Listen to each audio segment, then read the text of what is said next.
सलाम नमस्ते सत श्री अकाल, मैं हूं रजा और आप देख रहे हैं रजाग्राफी की अंतरराष्ट्रीय प्राइम टाइम रिपोर्ट। पूरी दुनिया की तमाम बड़ी खबरें आसान जबान और सिंपल भाषा में एक ही वीडियो के अंदर आपके सामने।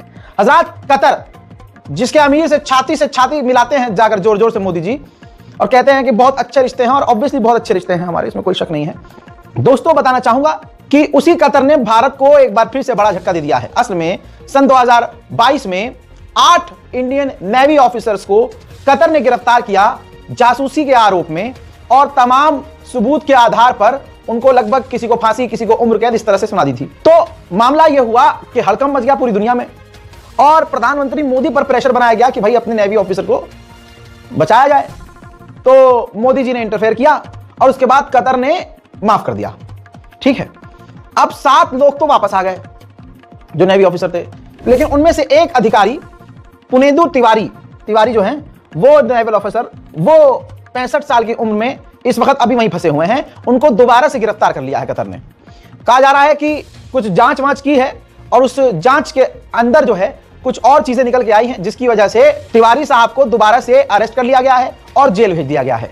अब तिवारी के जो परिवार है यहां हिंदुस्तान में, उन्होंने भारतीय विदेश मंत्रालय और मोदी से अपील की है, प्रधानमंत्री से, कि इसमें इंटरफेयर करें और हमारे अधिकारी को, हमारे घर के व्यक्ति को, नेवल ऑफिसर को सही सलामत जिंदा वापस लेकर आए। वहीं बड़ी खबर यह है कि भारतीय आर्मी ऑफिसर यूएई और श्रीलंका के दौरे पर जाएंगे। मकसद होगा मिलिट्री एग्रीमेंट करने का, मिलिट्री टाई अप करने का, और उनसे मिलिट्री सहयोग बढ़ाने का। अच्छी खबर आ रही है अफगानिस्तान और पाकिस्तान के बॉर्डर से। दोनों देश बातचीत के बाद राजी हो गए हैं और अफगानिस्तान और पाकिस्तान अपने अपने बॉर्डर्स को खोलने के लिए राजी हैं। हज़रत मोहतरम, पाकिस्तान के प्रधानमंत्री और राष्ट्रपति दोनों ने भारत के खिलाफ जहर उगला है और जॉइंट स्टेटमेंट जारी करके कहा है कि कश्मीर का मुद्दा हल किए बिना शांति नहीं आएगी। यह एक तरह से धमकी भी है भारत को कि अगर कश्मीर का मामला हल नहीं किया तो आपके इलाके में हम शांति नहीं लाने देंगे। हजरत, वक्त है ऑपरेशन सिंदूर का दोबारा से।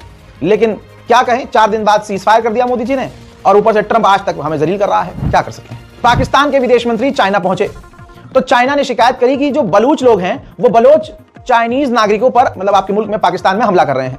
आप उनको बचाइए, हमारे चाइना के लोगों को बचाइए, और आपने जो सीपीईसी के अंडर जो प्रोजेक्ट हमारा आता है उसे रोका हुआ है, उसको शुरू कीजिए, आगे बढ़ाइए। उधर बांग्लादेश में एक और हिंदू की गोली मारकर हत्या कर दी गई है।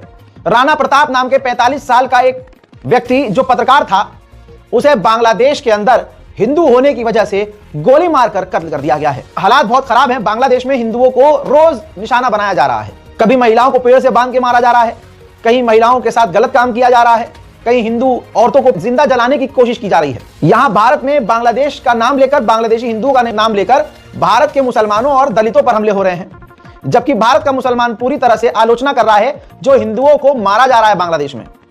यहां आपको बता दूं कि मैं पूरे भारतीय मुसलमान कौम की तरफ से पूरी जिम्मेदारी से यह बात कहना चाहता हूं कि भारत सरकार को, जैसा वेनेजुएला के साथ किया है अमेरिका ने, वक्त आ गया है कि भारत बांग्लादेश के साथ भी अब ऐसा ही कर दे।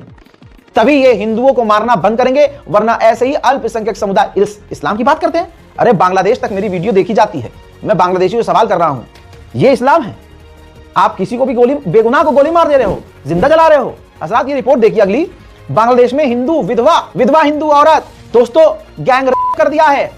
रिश्तेदारों को कमरे में बंद किया, रेप किया पहले, फिर उसके बाद पेड़ से बांधकर पीटा, बाल काटे, वीडियो बनाई, वीडियो वायरल करी। अब बताइए क्या होगा, क्या हुआ?